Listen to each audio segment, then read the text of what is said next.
Hello friends, എന്താ നിങ്ങളിങ്ങനെ വിഷമിച്ചിരിക്കുന്നത്? വിഷമം നിങ്ങളുടെ കൂടപ്പിറപ്പായി നിങ്ങളെ പിന്തുടരുകയാണെന്ന് നിങ്ങൾ വിചാരിച്ചോ? എന്നാൽ നിങ്ങൾക്ക് തെറ്റി.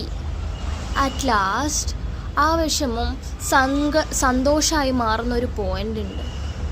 അത് നിങ്ങളുടെ തേടി വരാൻ പോവുക. പിന്നെ ഇപ്പോൾ കരഞ്ഞിട്ടെന്താ?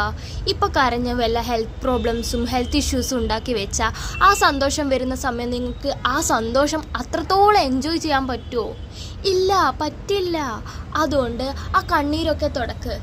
എന്നിട്ട് നിങ്ങൾ പറ, ഇതും ശരിയാവും. ഈ ഒരു സങ്കടം സന്തോഷത്തിലേക്കുള്ള വഴികാട്ടിയാ. അങ്ങനെയൊന്ന് വിചാരിച്ചു നോക്ക്. ഇപ്പം നിങ്ങൾ ഈ സങ്കടപ്പെടുന്നത് ദൈവം കാണുന്നില്ല എന്ന് നിങ്ങൾ വിചാരിക്കുന്നുണ്ടോ? ദൈവത്തെ പോലും നിങ്ങൾ സംശയിക്കുന്നുണ്ടോ? ദൈവം എന്താ എൻ്റെ പ്രാർത്ഥന മാത്രം കേൾക്കാത്തതെന്ന്? എടോ ഇല്ലടോ, ദൈവം നിങ്ങളെ കാണുന്നുണ്ട്.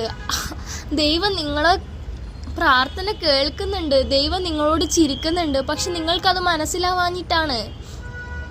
സോ ആ കണ്ണീര് തുടച്ചിട്ട് നിങ്ങളെ മൈൻഡിനോടൊരു കാര്യം പറയൂ. എല്ലാം ശരിയാവും. നിങ്ങളുടെ നല്ല സമയം വരാൻ പോവുകയാണ്. So just wait for that moment.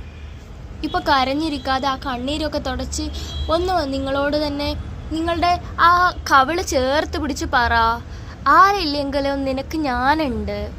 എൻ്റെ വിഷമങ്ങളും സങ്കടങ്ങളും അറിയുന്നത് എനിക്ക് മാത്രമാണ്. സോ ആരില്ലെങ്കിലും നമുക്ക് നമ്മളില്ലേടോ, അത് മതിയില്ലേ? അത് പോരെ? ഹാപ്പി ആയിരിക്കും. ബൈ.